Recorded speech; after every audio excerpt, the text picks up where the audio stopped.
Shalom Bapak Ibu, shalom semuanya. Judul renungan kita adalah pemulihan manusia. Pemulihan manusia tergambar pada kisah di Perjanjian Baru tentang anak bungsu yang hilang. Anak bungsu ini bertobat, sadar akan dosa-dosanya dan kembali kepada bapaknya. Saat kembali ke bapaknya, ia memperoleh pengampunan. Tidak hanya pengampunan yang ia dapat, tapi juga memperoleh pemulihan yang berlebih.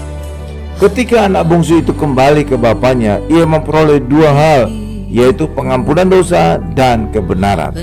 Ketika ia masih jauh, ayahnya telah melihatnya, lalu tergeraklah hatinya oleh belas kasihan.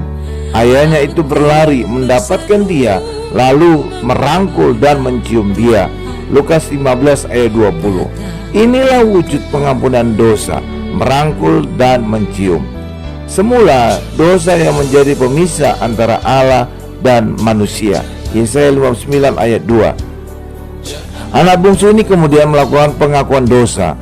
Respon bapaknya menyuruh hamba-hambanya untuk cepat-cepat membawa jubah terbaik, gambaran jubah pembenaran. Pengakuan dosa anak itu diterima, lalu bapaknya memberi pembenaran.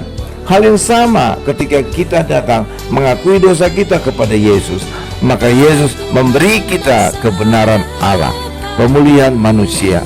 Tidak cukup hanya jubah kebenaran, bapaknya juga memberi cincin pada jarinya dan sepatu pada kakinya.